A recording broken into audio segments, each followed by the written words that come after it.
नमस्कार, मैं अभिसार शर्मा और आप देख रहे हैं द प्राइम न्यूज। दोस्तों, आज की रिपोर्ट में वह धमाका है जो सिर्फ न्यूज हेडलाइन नहीं बल्कि सत्ता की दीवारों को चीर कर निकल रहा है। जरा सोचिए, इस बार का 15 अगस्त वो दिन जिसे प्रधानमंत्री नरेंद्र मोदी अपनी सबसे बड़ी ताकत के प्रदर्शन के लिए इस्तेमाल करते थे, वही दिन उनकी सबसे बड़ी कमजोरी का ऐलान बन गया।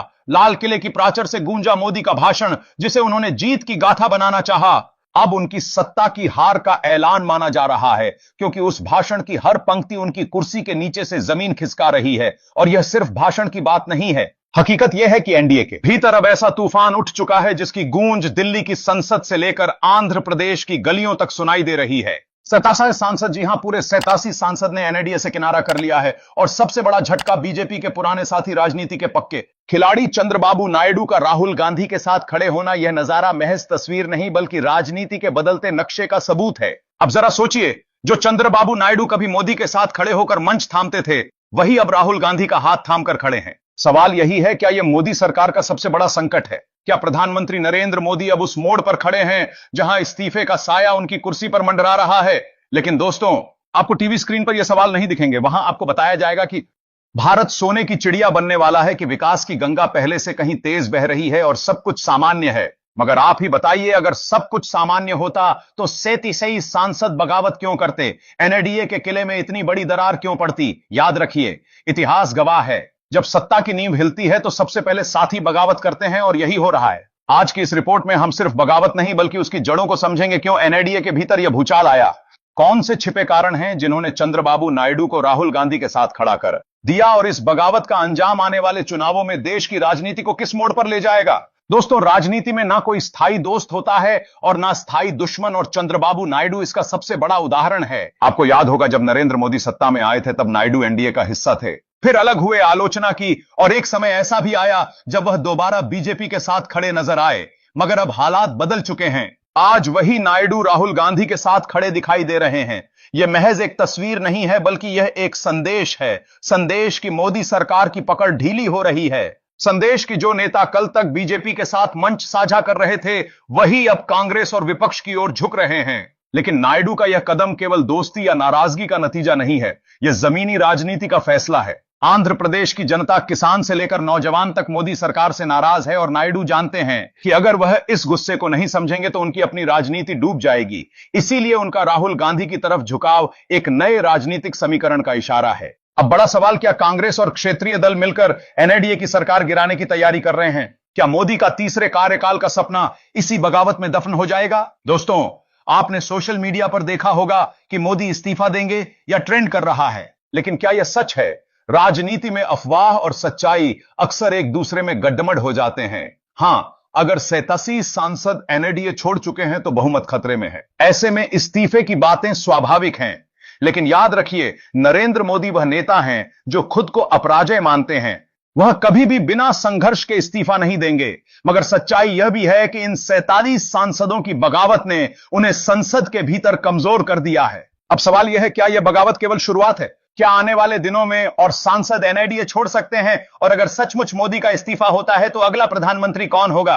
दोस्तों, टीवी चैनल आपको यह सवाल नहीं पूछने देंगे। वहां आपको बताया जाएगा कि भारत विकास के पथ पर है, मगर जनता जानती है कि बेरोजगारी बढ़ रही है, महंगाई चरम पर है, किसानों का संकट गहराता जा रहा है, और यही गुस्सा आज बगावत बनकर संसद की दहलीज तक आ पहुंचा है। तो सवाल यह है, क्या सत्ता उतनी मजबूत होती है जितनी हमें टीवी की स्क्रीन पर दिखाई जाती है? कहा जाता है मोदी सरकार सबसे मजबूत है, अटूट है, लोहे जैसी है। लेकिन दोस्तों, सच यह है कि संसद की गद्दी पर बैठा कोई भी प्रधानमंत्री उतना ही मजबूत है जितने सांसद उसके साथ खड़े हैं। और जब वही सांसद बगावत कर दें तो मजबूती की नींव हिल जाती है। 87 सांसद, जी हां, 87, यह कोई छोटा आंकड़ा नहीं है। यह संख्या संसद में सरकार को बचाने और गिराने का खेल तय कर सकती है। सवाल यह है, यह सांसद बगावत पर क्यों उतरे? क्या यह व्यक्तिगत नाराजगी है? क्या यह अपने अपने राज्यों के दबाव का नतीजा है, या फिर जनता के गुस्से का असर है जिसने सांसदों को सरकार से दूर कर दिया है? दोस्तों, इस बगावत को समझने के लिए हमें पीछे जाना होगा। बीते सालों से बीजेपी और एनडीए लगातार यह दावा करते रहे कि उनका गठबंधन अटूट है, मगर हकीकत यह है कि सहयोगी दलों को हमेशा किनारे किया गया। ना मंत्रालयों में बराबरी मिली, ना नेताओं की सुनी गई, और ना ही उनके राज्यों की समस्याओं का हल निकाला गया। आंध्र प्रदेश से लेकर महाराष्ट्र, बिहार से लेकर झारखंड तक छोटे दल लगातार दबाव महसूस कर रहे थे, लेकिन बीजेपी की रणनीति हमेशा यही रही, सबको अपने नीचे रखो, सबको छोटा कर दो। मगर राजनीति का सच यही है कि छोटा दल कभी भी बड़ा मोहरा बन सकता है, और यही हुआ।